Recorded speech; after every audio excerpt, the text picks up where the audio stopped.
Почитувани гледачи, како што најавивме на почетокот на ова издание на Вестите, гостин во студиото, мој денешен гостин во Вестите е Славчо Тимов, заменик народен правобранител овдека во Струмица. Господине Тимов, бевте пред еден извесен период кога и започна изборната кампања за претседателските избори. Зборувавме дека народниот правобранител и канцелариите овдека во Струмица се отворени за сите изборни нерегуларности до моментот на изборите и секако и после изборниот процес. Каква е состојбата во моментов? Еве, измина речиси 2 седмици од вашето гостување во Вестите на ВИС. Имаме ли на терен состојба? Се пожалија ли некои граѓани? Значи така, народниот правобранител ги следи состојбите откако се распишени изборите, председателски и воредни локални избори за општина Ново село. До сега имаме на телефонската линија, бесплатната телефонска линија, немаме јавување, имаме директно поднесување преставки, и тоа 2 преставки во подрачната канцеларија Струмица и Скопје. Едната преставка се однесува за лице кое е избришено од избирачкиот список, бидејќи во меѓувреме му престанала важноста на личната карта. Другото лице исто по тој повод поднесе преставка, меѓутоа причината беше бидејќи беше извршена промена на адресата на живење. По првиот предмет веќе постапивме, бевме во Министерството за внатрешни работи, полициска станица во Струмица, утврдивме дека нема никаква вина од органите, од администрацијата, тоа е грешка на лицето кое не пријавило промена на живеалиште согласно Законот за лични карти. Така, а вториот предмет?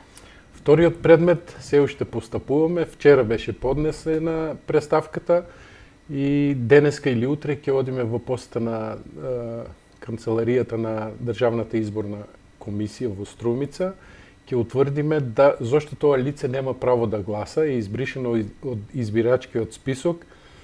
Меѓутоа причината веќе ја знам, согласно законот, изборниот закон, лицата кои им престанува важноста на патна исправа, пасош или лична карта, системот автоматски ги брише од единствениот избирачки список и тие доколку во меѓувреме извадат нова лична карта или го продолжат важноста на старата лична карта, веќе не може повторно да бидат внесени во избирачкиот список.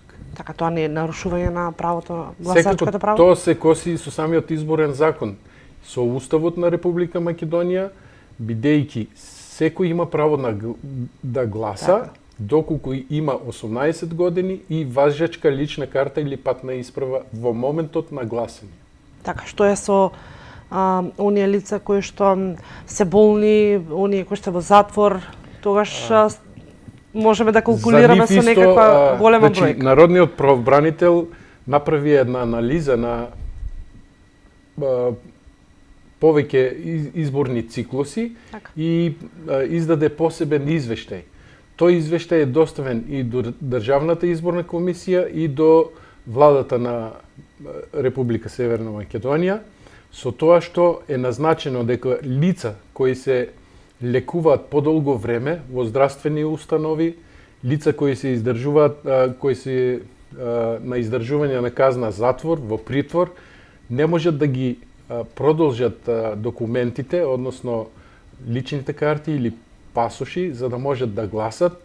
И по наша анализа, од 30 до 50% од таквите лица немат право, не можат да го остварат правото на глас. Односно не можат да гласат. Така, навистина интересен факт, дали ваквите анализи допреа до Државната изборна комисија? Па, што велат тие? Практично допреа, доставени се нашите анализи и препораки, меѓутоа не е многу сторено во тој правец за да се подобрат условите, односно законското право да им биде овозможено на затвореници, притвореници, лица на лекување во здравствени установи, и на оние лица кои се наоѓаат во психијатриски установи, а на кои не им е одземено правото на, односно не им е одземена деловната способност.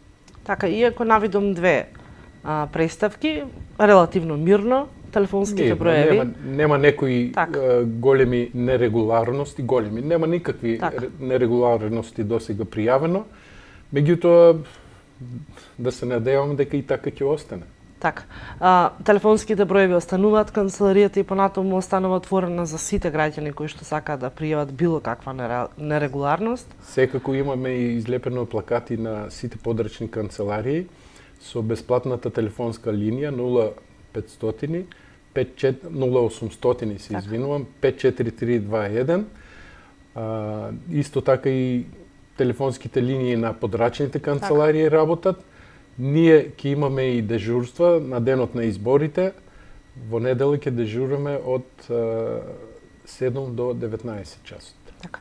Јас ви благодарам што и денеска бевте дел од вестите на ТВ Канал ВИС и редовно ги информираме нашите гледачи се со цел доколку имаат навистина некакви нерегуларности да се обратат токму до вашата Благодарам и канцеларија. на поканата, ќе соработуваме секако во интерес на граѓаните да ги информираме на време и вие како медиуми треба да навистина да ги анимирате граѓаните за нивните права и особено да ги охрабрувате за пријавување на повреда, на било каква повреда на избирачкото право, односно оневозможување, притисоци, уцени, закани за остварување на правото на глас. Така, но да не ги забравиме и другите човекови права кои што секако при повреда во општеството можат повторно да се обратат во вашата канцеларија. Секако и за по други основи може да пријават повреда на нивните законски и уставни права. Така, ви благодарам уште еднаш,